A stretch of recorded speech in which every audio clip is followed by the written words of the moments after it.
এই ছাগল কারোর জন্য কালসাপ আর দেশবাসীর জন্য আশীর্বাদ।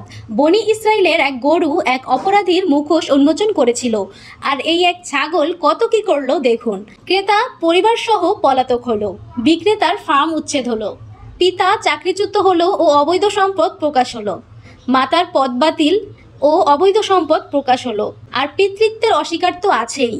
কত সুন্দর বলেছেন আল্লাহ তাআলা প্রকাশ করবেন যা তোমরা গোপন করেছিলে। নিচে কোরআন ও হাদিসের আলোকে রহস্যপূর্ণ ঘটনাটি তুলে ধরা হলো। মুসনাদ ইবনে আবি হাতিমে বর্ণিত হয়েছে, বনি ইসরায়েলের এক ধনী লোক যার কোনো সন্তান ছিল না, তার উত্তরাধিকার ছিল এক ভ্রাতুষ পুত্র।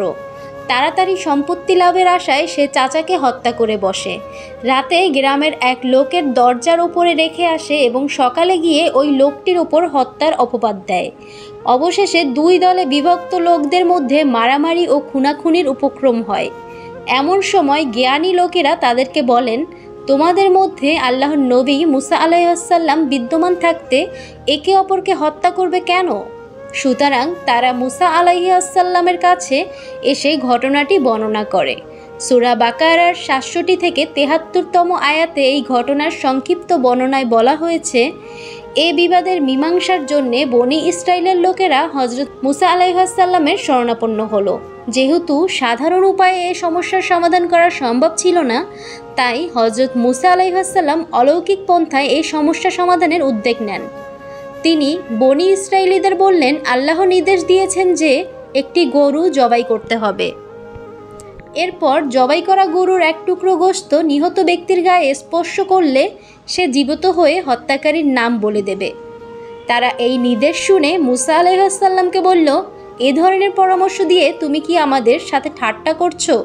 হযরত মুসা আলাইহিসসালাম জবাবে বললেন, ঠাট্টা বিদ্রূপ করা অজ্ঞ লোকদের কাজ। আল্লাহর নবীরা কখনো এমনটি করেন না। যদি হত্যাকারীকে চিহ্নিত করতে চাও তবে নির্দেশিত এই কাজ করতে হবে। এর বর্ণনা কোরআনে এসেছে এভাবে, স্মরণ করো যখন মুসা নিজের সম্প্রদায়কে বলেছিল, নিশ্চয়ই আল্লাহ তোমাদের একটি গরু জবাই করার আদেশ দিয়েছেন।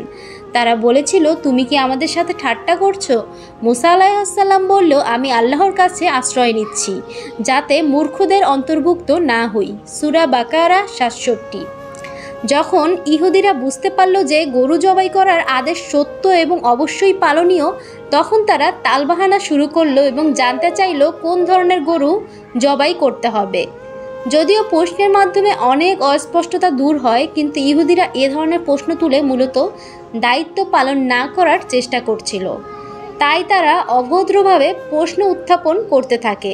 বনি ইসরায়েলিরা মুসাকে বলেছিল, তুমি আমাদের জন্য তোমার প্রতিপালককে স্পষ্টভাবে জানিয়ে দিতে বলো যে তা কী রকম গরু। মুসা বলল, তিনি আল্লাহ বলেছেন সেই গরু বৃদ্ধও নয়, অল্প বয়স্ক বা শাবকও নয়, বরং মধ্যবয়সী। অতএব তোমরা যেমন আদেশ পেয়েছো তেমনই পালন করো। সূরা বাকারা ৬৮। এবার অবাধ্য ইহুদিরা গরুর রং কেমন হবে জানতে চাইল, অথচ আল্লাহর প্রথম নির্দেশে গরুর কোনো নির্দিষ্ট রঙের কথা উল্লেখ ছিল না। যদি রঙের বিষয়টি গুরুত্বপূর্ণ হতো তবে আল্লাহ প্রথম নির্দেশেই তা উল্লেখ করতেন, কিন্তু আল্লাহ তাদের অজুহাত সৃষ্টির পথ বন্ধ করে দেওয়ার জন্য পরে নির্দিষ্ট রঙের কথা উল্লেখ করে আয়াত নাজিল করেন, যে নির্দেশের মাধ্যমে আল্লাহ তাআলা তাদের কাজকে আরও কঠিন করে দিলেন।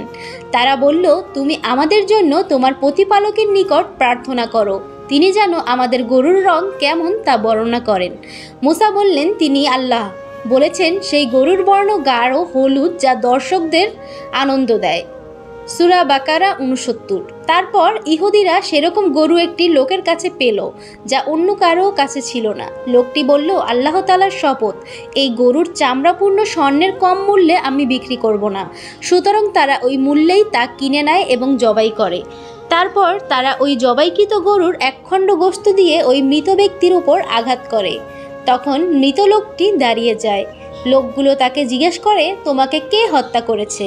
সে বলল, আমার এই ভ্রাতুষ্পুত্র। এই কথা বলেই সে মারা যায়। ফলে তাকে মৃত ব্যক্তির কোনো সম্পদ দেয়া হয়নি।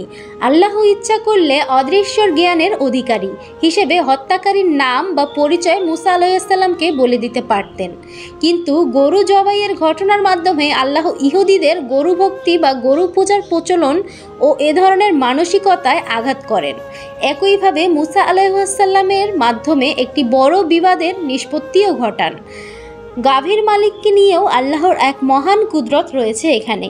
এই ঘটনার মাধ্যমে মূলত আল্লাহ তাআলা সতর্ক করলেন যে এভাবে আল্লাহ মৃতকে জীবিত করেন এবং স্বীয় নির্দেশনসমূহ প্রদর্শন করেন যাতে তোমরা হৃদয়ঙ্গম করো। সুতরাং আমাদের সব প্রকাশ্য ও অপ্রকাশ্য কর্ম আল্লাহ তাআলা জানেন ও দেখেন। তাকেই ভয় করে আমাদের সব অপকর্ম বর্জন করা উচিত।